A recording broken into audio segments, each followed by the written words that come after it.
जय जगन्नाथ आपको प्रज्योतिषवाल को स्वागत। मार्गशीर मासर कृष्ण पक्षर अष्टमी तिथि को आम प्रथमाष्टमी बा पढ़ुआष्टमी कही था। यही दिन प्रथम बा ज्येष्ठ संतान माने पढ़ुआ होता नुआ ड्रेस पिंधे पूजा करा जाए। ज्येष्ठ पुत्र आमर बापा समान होता है आउ ज्येष्ठ पुत्री माँ समान होता। तेणुकरी तांकर दीर्घ निरोग जीवन कामना करी प्रथमाष्टमीर पर्व पालन करा जाए। यही दिन मामू घरू ड्रेस ता व्यतीत अन्य फलमूल पिठा मिठा ये सब जिनस आसी थाए। तेणुकरी मामू घर को अष्टम बंधु मध्य कुहा जाइथाए। यही दिन पूजा यही दिन जो प्रथम बा ज्येष्ठ संतान हुंतु आमर पुओ होइथांतु कि झियो होइथांतु से माने पढ़ुआ होइथांती आ तांकर किछि पूजा विधि रही थाए। कौन पूजा विधि रही चलतु जानिबा एई भिडियो रे। प्रथमे देखंतु ता पूर्व दिन आपण घर पोछा माने धुआ पोछा टिके सारी देबे, घर को टिके भल भाबरे पोछि देबे। तापरे जेउ दिन प्रथमाष्टमी अछि आपणकर से दिन आपण कोन करिवे सकाळु टिके जल्दी उठिकरी, कारण से समय पिलामानकर स्कूल रोचे, जो मैंने स्कूल न रोचे सेटा अलग कथा। तो तेणुकरी ता पूर्वरु आपण कोन करिवे टिके जल्दी उठिकरी आपण कोन करिवे प्रथमे गाधे पाधे एंडुली पिठा एई दिनर मेन जिनस होची एंडुली पिठा और खीरी। आपण कोन करिवे गाधे आसिक करी आपण प्रथमे एंडुली पिठा और खीरी बसई दियंतु। तापरे आपण घर पूजा जेमिति करिवा कथा घर पूजा करंतु, माँ बुद्धावती को पूजा करंतु, सूर्य देवता को अर्घ्य दियंतु।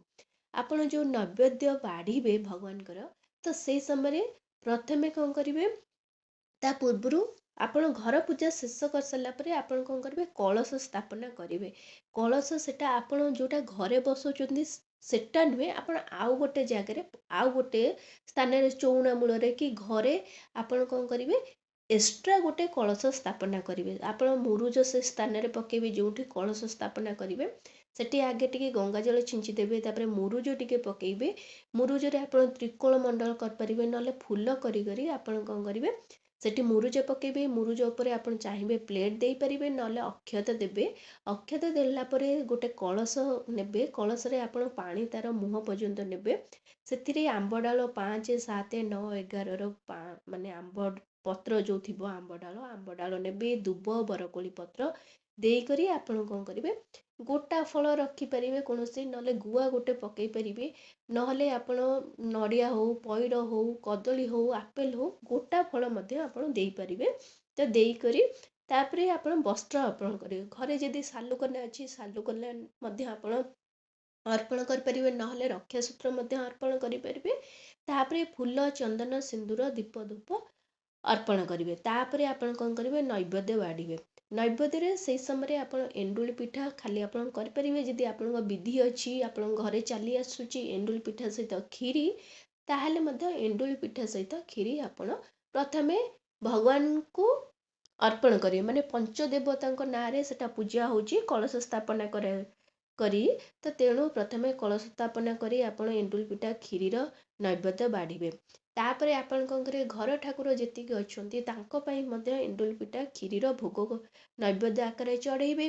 तापरे माँ बृंदावती को मध्य एंडुली पिठा खीरी अर्पण करिवे। भोग नैवेद्य रे समस्त को से दिन एंडुली पिठा खीरीर भोग आपण लगेबे। आपण घर ठाकुर जेतिके अछंती तांको भोग लगेबे, ता सहित माँ बुद्धावती को भोग लगेबे। ता व्यतीत आपणकर जो नुआ भाव कलश स्थापना कर एंडुली पिठा खीरीर भोग लगे से भोगरू आपण किछि अलगा रखिथिबे।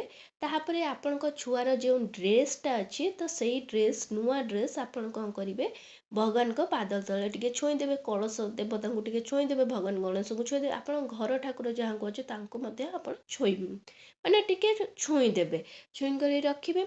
रखी सारला परे एबे कौन करिवे आपण आपणक छुआ को कौन करिवे हलदी रे टिके झियो हो कि पुओ हो हलदी रे टाकू टिके भल भाव देह रे टिके हलदी लगे देबे।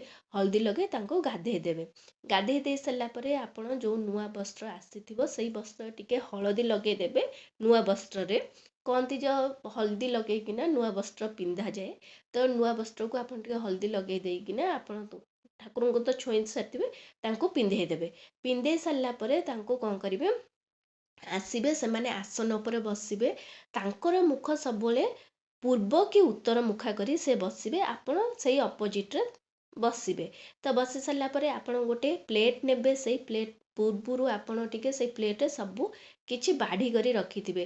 ଏଣ୍ଡୁଳି ପିଠା ତ ଆପଣ ଭୋଗ କରୁଛନ୍ତି, ଦରକାର ନାହିଁ, କ୍ଷୀରି ତ ମଧ୍ୟ ଭୋଗ କରି ରଖାହେଇଛି, କିନ୍ତୁ ସେ ପ୍ଲେଟ୍ରେ ଆପଣ ଚନ୍ଦନ ସିନ୍ଦୁର ଆଉ ଗୋଟେ ନୂଆ ଦୀପ ନେବେ। ଠିକ୍ ଅଛି, ସେଇ ଯେଉଁ ଦୀପ ଆପଣ ଠାକୁରଙ୍କ ପାଖରେ କଳସ ପାଖରେ ବୁଲେଇଥିଲେ ସେଇ ଦୀପ ଆଣିବେନି, ସେଇ ଦୀପ ସେମିତି ଜଳୁଥିବ, ଆଉ ଗୋଟେ ଦୀପ ଆପଣ ଆଣିବେ। ଦୀପ, ତାପରେ ଦୁବ, ବରକୋଳି ପତ୍ର, ଫୁଲ, ଚାଉଳ, ତ ଏଇସବୁ ଜିନିଷ ଆପଣ କ'ଣ କରିବେ, ନେଇକରି ଆସିବେ। ନେଇକରି ସେ ପ୍ଲେଟ୍ରେ ଭଲ ଭାବରେ ସଜେଇ ଦେବେ।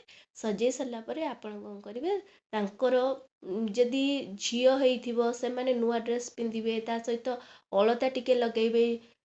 ମୁଣ୍ଡରେ ଯଦି କୁକୁମ ଲଗେଇବା କଥା କୁକୁମ ଲଗେଇବେ। ଯଦି ପୁଅ ହେଇଛନ୍ତି ସେମିତି ତାଙ୍କୁ ଛାଡ଼ିଦେବେ। ମୁଣ୍ଡ ଉପରେ ଗୋଟେ ରୁମାଲ, ଝିଅ ହଉ କି ପୁଅ ହଉ, ଝିଅ ଯଦି ଅଛି ମୁଣ୍ଡ ଉପରେ ଖାଲି ସେମିତି ଟିକେ ଚାହିଁବେ ଯଦି ଟିକେ ମୁଣ୍ଡ ଉପରେ ଗୋଟେ କନା ଦେଇଦେବେ କି ରୁମାଲ ଗୋଟେ ଦେଇଦେବେ। ତାପରେ ଆପଣ କ'ଣ କରିବେ, ତାଙ୍କୁ ଆଗେ ଚନ୍ଦନ ଟିକେ ଲଗେଇଦେବେ, ସିନ୍ଦୁର ଲଗେଇଦେବେ।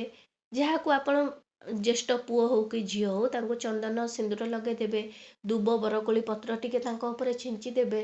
ତାପରେ ଫୁଲ ଟିକେ ଛିଞ୍ଚି ଦେବେ। ତାପରେ ଆପଣ କ'ଣ କରିବେ, ତାଙ୍କୁ ଟିକେ ବନ୍ଦାବନା କରିଦେବେ। ବନ୍ଦାବନା କରି ଆପଣ କ'ଣ କରିବେ, ତାଙ୍କୁ ପ୍ରଥମେ ଏଣ୍ଡୁଳି ପିଠା ଖାଇବା ପାଇଁ ଦେବେ। ଯେଉଁ ଏଣ୍ଡୁଳି ପିଠାଟା ଆପଣଙ୍କ କଳସ ପାଖରେ ଭୋଗ ହେଇଥିବ ସେଇ ଏଣ୍ଡୁଳି ପିଠା ତାଙ୍କୁ ଖାଇବା ପାଇଁ ଦେବେ। କ୍ଷୀରି ଟିକେ ଖାଇବା ପାଇଁ ଦେବେ। ତ ଏଇଟା ଖାଇବା ସରିଗଲେ ଆପଣଙ୍କର ସେତିକି ତାଙ୍କର ପୂଜାବିଧି ରହୁଛି ତାଙ୍କର।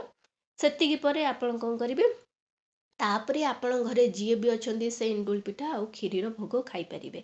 ଏହିପରି ଭାବରେ ପ୍ରଥମାଷ୍ଟମୀରେ ଯେଉଁମାନେ ବଡ଼ ସନ୍ତାନ ବା ସନ୍ତତି ଥାଆନ୍ତି, ଯେଉଁମାନେ ପଢ଼ୁଆ ହେଇଥାନ୍ତି, ଏହିପରି ଭାବରେ ପ୍ରଥମାଷ୍ଟମୀରେ ପଢ଼ୁଆ କରାଯାଏ।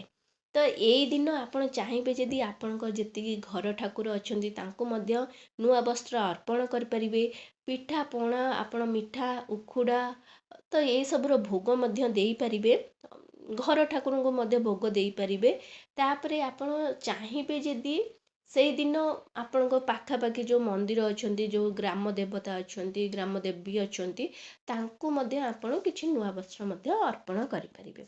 ଏହିପରି ଭାବରେ ଆପଣ ନିଜର ସନ୍ତାନ ବା ସନ୍ତତି ପାଇଁ ନିରୋଗ ଜୀବନ କାମନା କରି ଆପଣ ପ୍ରଥମାଷ୍ଟମୀ ପର୍ବ ପାଳନ କରିପାରିବେ। ଆପଣ ଆଉ ଗୋଟେ କଥା, ଶେଷରେ ଆପଣ ଯେଉଁ ଲାଷ୍ଟ ବେଳକୁ ଆପଣ ଯେଉଁ କଳସ ସ୍ଥାପନା କରିଛନ୍ତି ସେଇ କଳସ ଆପଣ କ'ଣ କରିବେ, ସେ ଦୀପ ସେମିତି ଜଳୁଥିବ, କିନ୍ତୁ ଆପଣ ସନ୍ଧ୍ୟା ପୂର୍ବରୁ ସେଇ କଳସଟା ଆପଣ ପାଣିରେ ଯାହା ବି ତାର ଦୁବ ଅଛି, ଦୁବ ବରକୋଳି ପତ୍ର ଫୁଲ, ସେ ଯେଉଁ ଆପଣ ଗୁଆ ହଉ କି ଆପଣ କଦଳୀ ଗୋଟା ଫଳ ଯାହା ବି ୟୁଜ୍ କରିଥିବେ ତାକୁ କ'ଣ କରିବେ, ସନ୍ଧ୍ୟା ହେବା ପୂର୍ବରୁ ପାଣିରେ ଉଜେଇ ଦେବେ। ତାକୁ ରଖିବେ ନାହିଁ, ସନ୍ଧ୍ୟା ହେବା ପୂର୍ବରୁ ଆପଣ ପାଣିରେ ଉଜେଇ ଦେବେ। ତ ଉଜେଇ ଦେଲେ ସେଟା ଉଜା ଯାଏ, ତେଣୁ ଉଜେଇ ଦେବେ। ଏହିପରି ଭାବରେ ପ୍ରଥମାଷ୍ଟମୀ ପର୍ବ ଆପଣ ପାଳନ କରିବେ। ଆଶା କରୁଛି ଭିଡ଼ିଓଟି ଆପଣଙ୍କୁ ବହୁତ ପସନ୍ଦ ଆସିଥିବ। ଯଦି ଆସିଛି ତାହେଲେ ଏଇ ଚ୍ୟାନେଲକୁ ଜଲ୍ଦି କରି ଲାଇକ୍ ସେୟାର ଆଣ୍ଡ ସବସ୍କ୍ରାଇବ୍ କରିଦିଅନ୍ତୁ। ନମସ୍କାର।